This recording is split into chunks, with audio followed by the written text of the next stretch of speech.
স্বর্ণ কারিগরকে অপহরণের চেষ্টা, পুলিশের জালে ৮ দুষ্কৃতী। সৌমেন পাত্র নামে এক সোনার দোকানের কারিগরকে জোর করে অপহরণের চেষ্টা। পাঁশকুড়া থানার পুলিশ জানতে পেরে দ্রুত জেলা পুলিশ সুপারকে জানায়। জেলা পুলিশ সুপার মিথুন কুমার দে তৎক্ষণাৎ নাকা চেকিং করার নির্দেশ দেন। পাঁশকুড়া এবং তমলুক থানার পুলিশের যৌথ প্রচেষ্টায় তমলুকের নিমতৌড়িতে আটক করে দুষ্কৃতীদের গাড়ি, ওই গাড়িটিকে থাকা অপহৃত স্বর্ণ কারিগর সৌমেন পাত্রকে উদ্ধার করার পাশাপাশি ৮ জন দুষ্কৃতীকে গ্রেফতার করা হয়েছে। কিরণ মান্না রয়েছেন আমাদের সঙ্গে টেলিফোন লাইনে। আমাদের প্রতিনিধি কিরণ, কি আপডেট পাওয়া যাচ্ছে? দেখো, এখন পর্যন্ত ৮ জন ডাকাতকে গ্রেপ্তার করে আজকে তমলুক আদালতে তোলা হয়েছিল। পুলিশ হেফাজত চেয়ে তাদের 5 দিন পুলিশ হেফাজত দিয়েছে, আমরা এমনটা জানতে পারছি। খড়গপুর হাওড়া জাতীয় সড়কের সিদ্ধার কাছে সৌমেন পাত্র বলে একজন স্বর্ণ কারিগর, তাকে অপহরণ করে নিয়ে যাচ্ছিল পূর্ব বর্তমানের সেই সব এলাকার কিছু দুষ্কৃতী। গাড়িতে করে যখন নিয়ে যাচ্ছিল তখন পাঁশকুড়া থানার আইসি পুলিশ সুপারকে জানালে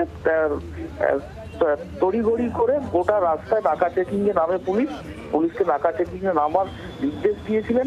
তারপর তমলুকের নিমতৌড়ির কাছে গাড়িটিকে আটক করে সেখান থেকে সন্দেহভাজন ভাবে প্রথমে তাদেরকে আটক করা হয়। তারপর জানতে পারা যায় যে অপহরণ করে নিয়ে যাচ্ছিল দীঘার দিকে। তারপরেই গ্রেপ্তার হয় এবং যিনি অপহৃত হয়েছিলেন তাকে উদ্ধার করে পুলিশ। আজকে পুলিশ সুপার প্রেস মিট করে সমস্ত জানিয়েছেন এবং আরো এর পেছনে কত র্যাকেট রয়েছে কিনা এই বিষয়ে ধন্যবাদ আপনাকে।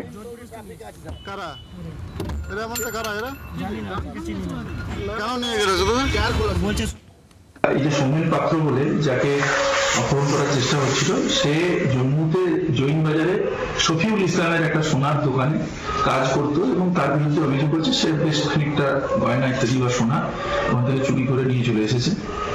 তো সেটাই মূলত বিষয়। তারপরে তার সঙ্গে একটা যোগাযোগ করা হয়, এটাকে একটা প্রলোভন দেখানো ইত্যাদি কথা বলা হবে, এরকম একটা যেটা একদম প্রাথমিক স্তরে তদন্ত আছে। বাংলার আওয়াজ, বাঙালির আবেগ, জি 24 ঘন্টা।